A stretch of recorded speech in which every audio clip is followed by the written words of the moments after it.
6 de la tarde con 40 minutos. Este lunes se dieron a conocer los resultados de la encuesta CADEM Plaza Pública sobre la gestión del gobierno de Michelle Bachelet.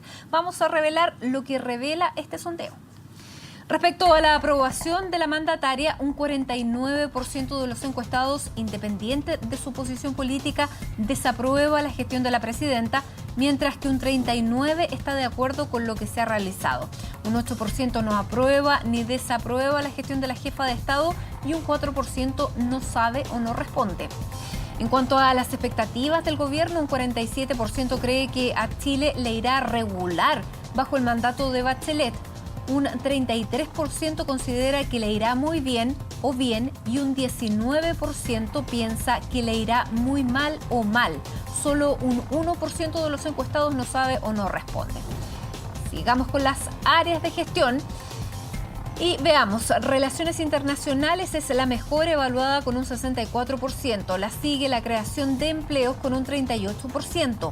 Las áreas con más baja evaluación fueron las de salud con un 29%, educación con un 28%, la lucha contra la delincuencia con un 22% y el transporte público con solo un 20%.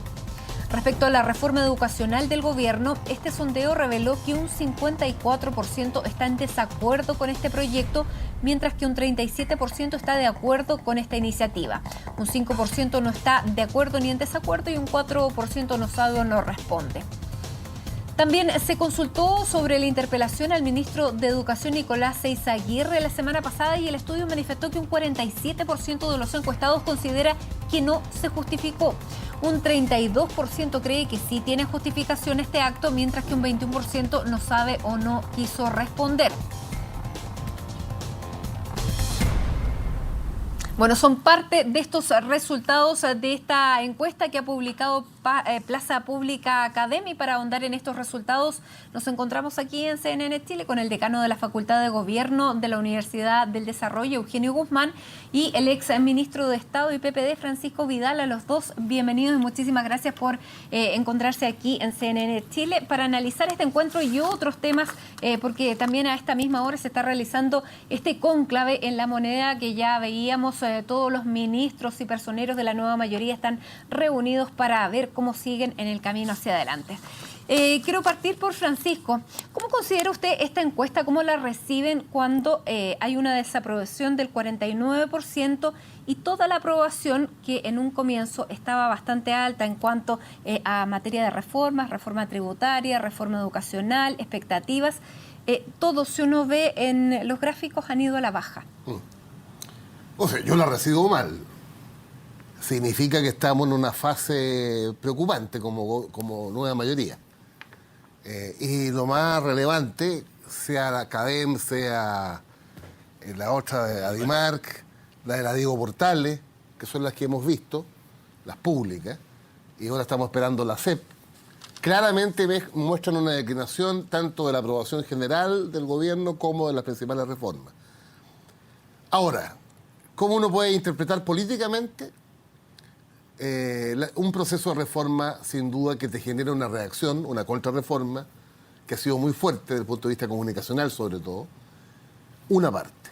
Segundo, para decirlo fácil, las reformas más relevantes hasta ahora, la tributaria y la educacional, solo asumen los costos, solo la siembra, cero cosecha. Quizá el mejor ejemplo sea la reforma tributaria. Claro, me subieron los cigarros, me subió la cerveza, la bebida, pero todavía no tengo educación gratuita. Todavía no se termina el copago, que sería como la balanza, ¿te fijas? O sea, mi interpretación, más allá de nuestros errores, sin duda, es que las reformas estructurales hasta ahora, la tributaria y la educacional, en la fase de la siembra, pero no cosecha hasta ahora nada. Y también genera interrogantes. Pero que es completamente invisible. 500 millones de dólares de la reforma van para allá. La primera fase de la creación de los 1.200 jardines nuevos y las 4.500 salas cunas. Pero claramente, claro, no es una parte que genere gran ruido en la opinión pública. No, los niños no salen y los niños están todos de acuerdo. Ahora, Eugenio, ¿cómo reciben ustedes que pese a que la oposición está en una posición tan desmejorada, en que muchos dicen básicamente no hay oposición, pero al no habiendo oposición se logra lo que para ustedes me imagino que lo reciben como una buena noticia. O sea, no me gustaría parecer como vocero de la oposición aquí, así que hago esa aclaración. Es un académico. Es un académico que pertenece a un obviamente, determinado partido político. obviamente, y que todo el mundo lo sabe, pero más me interesa poder tener una comprensión de lo que está ocurriendo. Y desde ese punto de vista yo creo que, fíjate tú, yo creo que hay dos cosas. Por una parte, la oposición yo creo que no supo entender bien el proceso de lo que significó las elecciones del 2013 y desde ese punto de vista no ha logrado recuperarse de una pretendida colapso. Que no es tan colapso si uno lo ve en términos de los números, lo que pasa es en términos de cómo se traduce, en términos, claro, políticos, en términos de número parlamentario, evidentemente lo es. Ahora, uno puede decir, bueno, pero nada menos, nada más ni más menos. Sí, pero lo es. Ahora, más allá de eso, yo creo que la situación es compleja en el sentido de que hay un porcentaje importante de la población que hoy en día no está conectando, digamos, con las reformas, ya sea por las razones que aludía, ¿no es cierto?, Francisco, o otras de carácter más bien ideológico, en fin. Pero también hay otro hecho que, de un punto de vista de Bachelet, hoy día, si uno hace un análisis, bueno, ¿cuál es el porcentaje de votos con los cuales elegía Bachelet? Elegía más o menos, ella fue elegida en torno a un 30%. Pero hoy día tiene... Como 30%. Sí, porque si tú calculas los 5 millones y medio... Y fueron, bueno, pero las reglas del juego son distintas. No, yo no estoy discutiendo las reglas del juego, te estoy diciendo los que fueron a votar, los que expresaron. Es un 27%, un 28%. De la población. De la población. Sin embargo, hoy día en las encuestas ella todavía está cerca del 40%. O sea, tiene todavía capital político. Entonces, de algún modo, ¿no es cierto?, ella está de alguna manera extendiendo, estirando de alguna manera ese capital político y a partir de las declaraciones que hacen en y otras más, quiere seguir de alguna manera experimentando esto. Y no se ve que avance, que haga un frenazo. Y se ha acusado a la derecha de una campaña del terror, sobre todo a través de los medios de comunicación. ¿Cuán justa es esa apreciación y efectivamente ha dado resultados o no? Yo esta cuestión de si campaña del terror o no, yo creo que es parte de las reglas del juego del proceso democrático de uno poner punto de vista y establecer, ¿no es cierto?, de alguna manera una línea de defensa. Nadie podría decir que, por ejemplo, a propósito de la reforma tributaria, que efectivamente se cambia finalmente, no estaban efectivamente quienes de alguna manera dieron el golpe de gracia con el tema de las pymes o mini pymes o lo que sea, no estaban siendo afectados. Finalmente es eso, y no es gatillado desde la oposición, no digamos que fueron los partidos. Así que yo creo que campaña del terror, yo ahí tendría mucho cuidado. Ahora, lo que sí está siendo efectivo es que la misma forma, y ahí volvemos a un tema comunicacional en la cual el gobierno ha llevado a cabo la reforma, no está teniendo eco. Mira, fíjate tú, si uno ve los colegios con copago, los colegios con copago serán un 10%, 7%. No, un porcentaje bastante menor. Sin embargo, los que están siendo afectados, los que van a ser afectados, en donde no se está discutiendo, o los que probablemente están indiferentes y son esas personas las que no están conectando, son los colegios municipales, que son, bueno, más de un 35%, 39%, en donde la reforma no parece que les toca, porque obviamente la discusión ahí es calidad, oportunidad y otro tipo de cosas. Bueno, ahora precisamente en estos momentos en La Moneda se está realizando este cónclave y este comité político en que se ha dicho es la instancia para hacer aseo, Francisco. Cuando un equipo va mal, para hacer aseo. Para hacer aseo, el presidente además del Partido Socialista, Osvaldo Andrade, que no fue el que dijo esa frase, dijo hemos cometido errores, la nueva mayoría ha colaborado a este clima y no hay una buena comunicación con el gobierno. Eso es básicamente lo que dijo a la entrada Osvaldo Andrade. Un equipo que no va ganando y que tiene estas curvas, ¿hace cambios? Lo que pasa es que quiero meter en la misma lógica de Eugenio. No la trinchera, sino que tratar de comprender y transmitir a nuestros televidentes. La nueva mayoría tiene tres circunstancias que la hacen compleja. Primero, el programa de gobierno. Este es el programa más transformador desde don Patricio Aylwin en el 89, desde el punto de vista de la sociedad. Uno, eso tiene efecto. Segundo, una coalición que lleva en la práctica 9 meses en el gobierno. Una coalición inédita. Esto no es la suma tener juntos a la democracia cristiana en una punta y al Partido Comunista en otra, y entre medio de todos nosotros, no es algo baladí. Y tercero, todo esto acompañado por objetivamente un crecimiento económico menor. Y declaraciones que no siempre han sido afortunadas. De todo tipo. La hemos hecho todo. Entonces, ese cuadro... La hemos hecho todo, ¿cómo? Yo también de repente me paso los decibeles y hago estupideces. Y digo estupideces. Pero lo que te quiero decir entonces es que en ese cuadro es complejo. Ahora, ¿qué es lo que yo espero de este aseo? La ratificación de la agenda, porque yo creo que la agenda fue muy clarificadora. Hubo dos fases de la agenda, ¿no? La que había que terminar y la que había que empezar en Cerro Castillo. Pero es clave ordenar la agenda incluso para el resto del 2015, que no se agote el 1 de marzo. Porque una de las cosas que tenemos que enfrentar, te voy a poner el ejemplo de la reforma vocacional. Parte de la lucha legítima, la derecha nos lo dice todos los días, que la reforma significa el cierre de colegios. En consecuencia, legislemos pronto para garantizar, en la medida de lo posible, que nadie cierre los colegios. Yo vincularía mucho más el fin del copago al primer efecto de la reforma tributaria. Los números son impresionantes, Matías. Y en ese sentido, bueno, reconoce que efectivamente en 3 años aprobada la ley, en forma gradual, el 93% de los papás y mamás que hoy día pagan, dejan de pagar.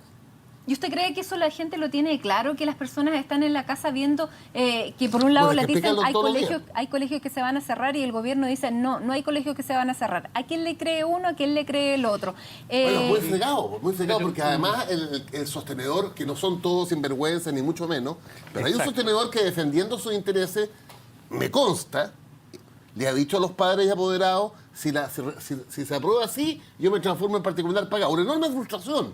Ese papá que paga 40, 50, 30, 60 lucas no puede pagar 150, 180. No, es que no es así, Francisco, son valores menores, o sea, son 10.000 pesos. Del copago. Mira, el 70% de los papás paga menos de 25 lucas al mes. Exacto, el copago. O sea, no es un Entonces, ¿qué es lo que te quiero decir? ¿Cuál es mi ansiedad?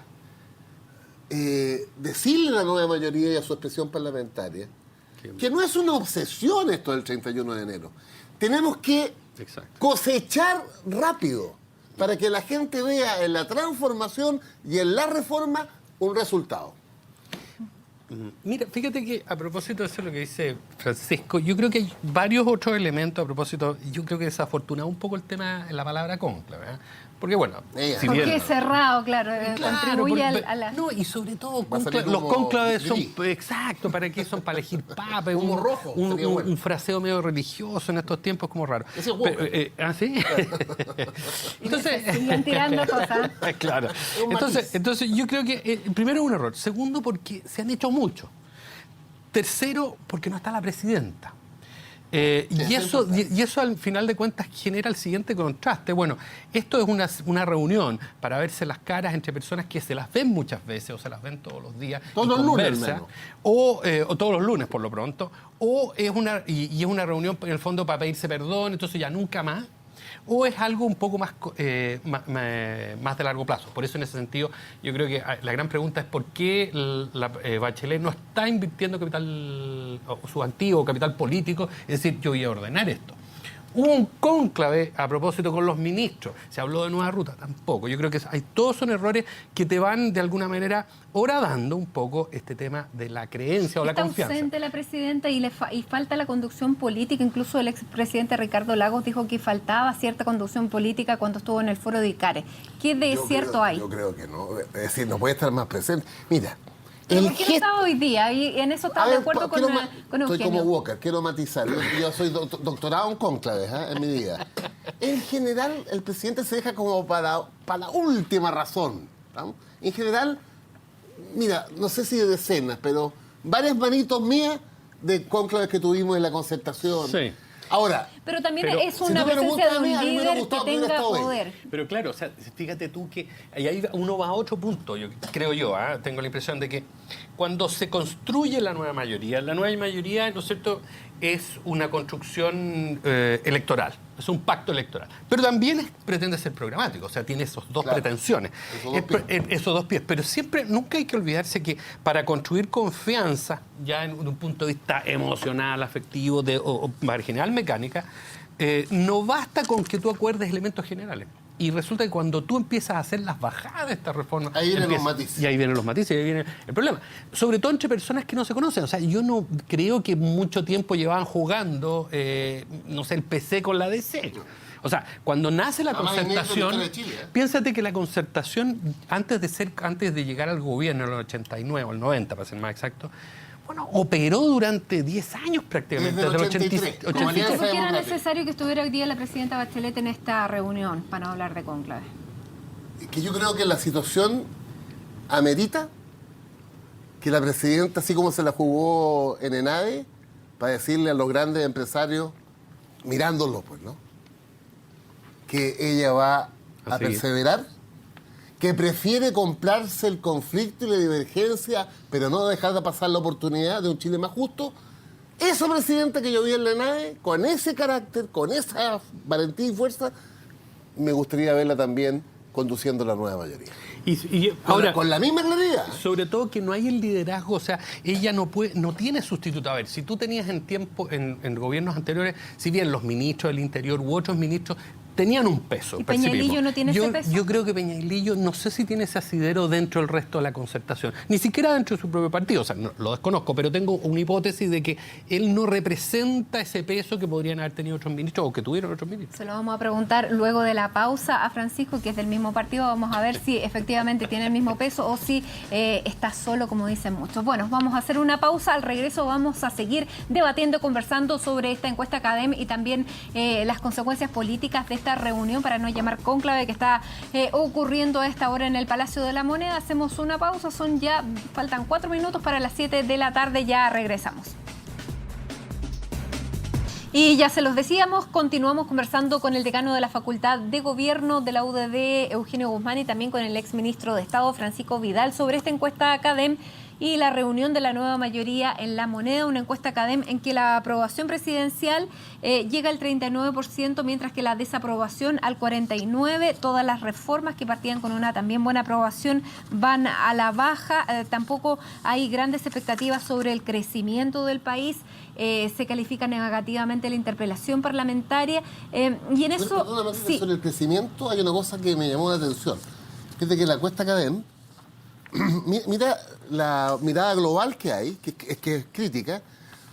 En la página, no sé qué número será esta página, pero preguntado a los ciudadanos cómo es la situación económica actual de las empresas, el 66% encuentra que está buena y muy buena. Sobre usted y su familia, el 55% encuentra buena y muy buena, y el 27% mala. Para no seguir hacia abajo, económica actual del país, 50 buenas, 36 malas. Pero en el global dice, ¿cómo ve la evolución del país en términos económicos? Un 40% dice que va por mal camino, un 41% por buen camino. Están ahí. Ahí. Bueno, yo le quiero preguntar a Eugenio por la oposición. ¿Dónde está la oposición que hemos visto durante la semana pasada, especialmente a la UDI, salir a dar un contraataque, por lo menos en términos comunicacionales, muy digamos, fuerte, efectista, a través de este video, de las palabras de la ex candidata Evelyn Matei, de algunos actos también en el Congreso? ¿Dónde está la oposición y cuál es la posición de ustedes frente a este escenario? Ya. Mira, analíticamente al menos, si uno pudiera para poder entender esta estrategia, yo creo que hay dos cosas. La primera tiene que ver con que en un proceso en el cual el deterioro, en términos de la popularidad de Bachelet, es interno, más bien, o sea, ha sido provocado internamente, o sea, a través de las reformas, porque a la gente no le gusta, a través de movimientos sociales en los cuales la oposición ha tenido algún rol. Estratégicamente, tú no debieras interrumpir ese proceso. ¿Ya? Entonces, por lo tanto, cuando uno dice, bueno, ¿dónde está la oposición? Bueno, lo que uno debería ver o percibir es cómo se articula eso, cómo va el movimiento social o la opinión pública o la oposición interna dentro de la nueva mayoría, en este caso. Y, por supuesto, yo creo que parte de eso es sentarse a esperar, tomar palco. Y por otro lado, es en este caso, para tratar de interpretar, tener una visión, bueno, ¿por qué la UDI toma esta posición? Que incluso aparece como destemplada, o sea, de conflictiva, etcétera, etcétera. Y mal evaluada también por esta misma encuesta académica, en que cerca del 70% rechaza esta intervención de Evelyn Matei. Exactamente. Pero, ojo, eso también, cuando tú estableces alguna línea divisoria, cuando tú estableces una posición, evidentemente aglutinas a tu sector. Y en ese sentido, lo que está haciendo la UDI es eso. Ahora, te puede quedar otra alternativa, a jugar a decir, mire, voy a hacer alianza con la democracia cristiana, estoy tratando de buscar un pacto, pero eso no ha funcionado y no va a funcionar, por lo menos yo creo que en el corto plazo. O sea, ¿cuál es la lógica de decirle a la democracia cristiana, mire, salga y venga para acá? O sea, es una lógica poco probable en estas circunstancias. Pero también de hecho, el conflicto es mal evaluado, Eugenio. Sí, el conflicto en general en Chile, cuando tú haces las encuestas, y no solamente ese, todas las encuestas que a mí me ha tocado hacer, tú le preguntas, oiga, debería haber un clima más de trabajo en común, selección nacional, y son todos conceptos, Teletón incluso, son conceptos altamente llamativos y altamente de alto interpelación a la población. Pero no hay que olvidarse, hay dos cosas. Uno, porque es políticamente correcto por parte del encuestado de responder de esa manera, porque nadie podría decir, me gusta el conflicto. Pero también y en esa misma medida, la gente también necesita la separación, o sea, necesita la distinción, necesita buscar nichos. Y en ese sentido, yo creo que no es a priori mala o descartable una estrategia en la cual tú dices, mire, yo estoy aquí. Pero que es más vociferante que propositivo, ¿no? Bueno, es que yo te digo una cosa, en esta etapa, ¿qué sentido tendría que tú hicieras proposiciones? Nuevamente, la lógica común o la lógica de lo que se debe decir es hay que ser propositivo. ¿Ya? No, usted no puede estar en contra de algo, sino que usted tiene que proponer algo nuevo. Eso es un decir. Al final de cuentas, las cosas se deciden en que tú estás aquí o allá. Y entonces, desde ese punto de vista, a mí me parece que... es cierto, hay un déficit de oposición, no cabe duda, pero también cuál es la estrategia para salir de ahí. La estrategia es salir a presentar un programa, no estamos en campaña presidencial. Ahora, Matilde, déjame decirte una cosa a propósito del otro tema, a propósito de las reformas, que quedó dando vuelta y que es bastante interesante.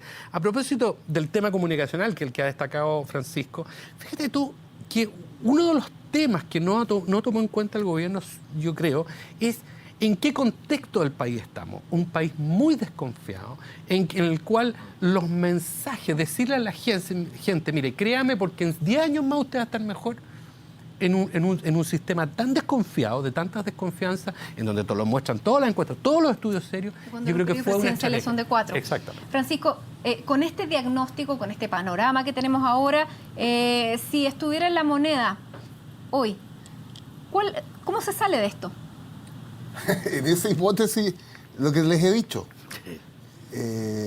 yo creo que debiéramos coordinarnos con la nueva mayoría para darle a la agenda legislativa un sentido político, no un problema estadístico. O sea, yo requiero urgente que la reforma educacional, lo que está y lo que viene, sea pronta para que tenga un efecto en la ciudadanía. Mira, me convencí que estamos haciendo la pura siembra y cero cosecha. Porque a mí no me cabe la menor duda que estos números van a cambiar cuando el 80% de los chilenos que pagan dejen de pagar. Imagínate lo que va a pasar cuando la educación superior sea gratuita. Eso va a ser dentro de muchos años más, cuando ya el gobierno de la presidenta Bachelet ni siquiera esté gobernando. Pero ¿qué se hace por ahora? ¿Qué se hace ahora? Por ejemplo, Arena dijo que era gradual. Yo digo que tiene que ser aquí y ahora. Se dice que el comité político es débil. Hay que hacer reformas. Bueno, hay conducciones, hay liderazgos, sí, se aplican los liderazgos, digamos, uno de los principales ministros, que es el ministro del Interior, que es de su partido, se dice que está solo. Que mi partido lo conozco mucho. ¿Y está solo? No, a ver, ¿cómo les digo? Siempre hay un equipo, lo que pasa es que las circunstancias hacen aflorar a unos más que otros. Yo participo en 2 experiencias de comité político completamente distintas.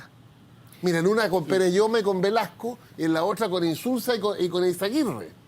En una yo como vocero era parte de un coro y la otra era un solista. Sí, pero estamos en un punto de inflexión en que haya que hacer cambio en el equipo. Te lo pregunto nuevamente. Yo creo que lo que hay que hacer es afianzar la agenda legislativa y política y vincular ese afianzamiento con la cosecha. Hay que empezar la cosecha luego de nuestras reformas estructurales. Todo mientras sucede en estos 7 partidos en que, por ejemplo, ahora el Partido Radical se va a aliar de alguna manera con la democracia cristiana al interior, pero esos grupos, para mí la menor importancia. Pero esos grupos al interior también crean desorden, se ve una nueva mayoría bastante desordenada y bastante dividida. A mí me gusta lo que hizo la UDI. El atrincheramiento de la UDI, la oposición frontal, en la psicología nuestra nos obliga a hacer mayor esfuerzo de disciplina, mayor esfuerzo de gestión. Porque mientras tú no tienes al frente nada, la tendencia natural es empezar a pelear entre nosotros. Entonces que la UDI salga con el yo me revelo, la entrevista a la de Liz Mateo, que le fue pésimo en la opinión pública, y ojo, confirmando lo tuyo, la UDI tomó una decisión, acuérdense de mí, tomó una decisión de afirmar el voto del 25, 27, 30%, que es duro. Aquí hay un 27% en esta encuesta que está de acuerdo con la de Liz Matei. Aún más, cuando tú desagregas por inclinación política, la mayoría de la gente que se dice de derecha, en un 57%, está de acuerdo con los dichos de Liz Matei. La UDI en ese sentido dio un paso estratégico. ¿Cómo conquista la clase media? Porque en esta encuesta, y ya se nos está acabando el tiempo, la clase media es la que más se siente afectada, que no ve que los cambios ni los beneficios le lleguen prontamente y que es mayoritariamente la que está desaprobando esta gestión según esta encuesta. Mira, déjame decirte una cosa antes de ir a eso. Yo creo que el problema que hoy día enfrenta Bachelet, que en septiembre ella podía hacer cambio de gabinete y por lo tanto, porque evidentemente, si bien se rumoreaba, ya podía hacer una decisión. Hoy en día cualquier cambio de gabinete va a ser visto como una derrota. Entonces yo creo que no está en el mejor de los puntos. Y yo creo que es un factor importante. Pero de acuerdo importante. a los tiempos podría decirse que tendría que tener una buena salida, digamos. No sé, una salida elegante. Es lógico hacer un cambio de gabinete, ¿no? Sí, pero ¿cómo sería? Ya no sería creíble que no fue el resultado de las presiones, ya sea internas o ya sea las presiones externas. A eso me refiero. Ahora, ¿cómo conquistar a la clase media? Bueno, lo que pasa es que la clase media es díscola por definición, porque es clase media. Eso es diversa, heterogénea. O sea, fíjate tú que tú tienes, incluso, ponte tú, cuando tú ves la agenda del gobierno de precisamente, por ejemplo, el ataque sistemático que hace el gobierno a la ISAPRE. Está muy bien, pero ¿a quién le importa la ISAPRE? Los que tienen ISAPRE.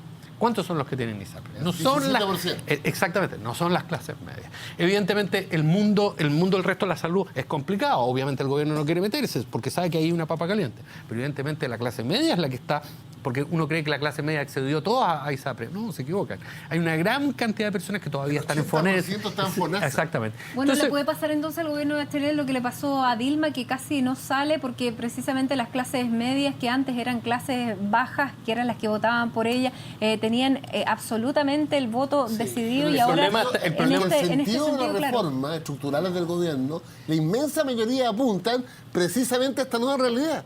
Cuando tú le dices, señor, 1.800.000 alumnos están en el particular subvencionado, y tú le dices, ustedes tienen un derecho a estar en esa educación de provisión privada, con financiamiento público, pero no pague, tú le estás ahorrando a esa clase media 600 millones de dólares al año. Pero claro, pero le están creyendo la clase media tampoco. Diciendo, pues Pancho le está diciendo, mire, no va a haber selección. O sea, mire, le estás mandando una serie de mensajes confusos. Ahora, en el caso de Dilma, el problema está en que Dilma podía reelegirse. Bachelet no puede reelegirse. Entonces caemos en el tema presidencial. ¿Hasta cuándo sigue eso? Francisco algo lo insinuó. Esto tiene fecha de término, y esta fecha de término es diciembre del próximo año. Entonces, ¿por qué? Porque ya tenéis que entrar exactamente y entrar en una lógica electoral. Hay que apurar los cambios. O sea, que llegue la cosecha luego, ese es mi concepto. Que llegue la cosecha luego, Eugenio. No veo por dónde puede avanzar esto. Sinceramente no lo veo muy claro. El acuerdo de en pareja, ¿por qué no rápido? No, por supuesto. El aborto terapéutico. No, por supuesto, tú puedes. Ahí se empiezan a complicar las cosas. Bueno, yo los voy a dejar debatiendo a ustedes. Nosotros tenemos que hacer una pausa. Francisco Vidal, Eugenio Guzmán, muchísimas gracias por haber venido a conversar esta tarde de esta encuesta y también de la situación política. Tenemos este comité ampliado, La Moneda. Vamos a seguir informando de aquello. Por supuesto, hacemos una pausa y ya regresamos.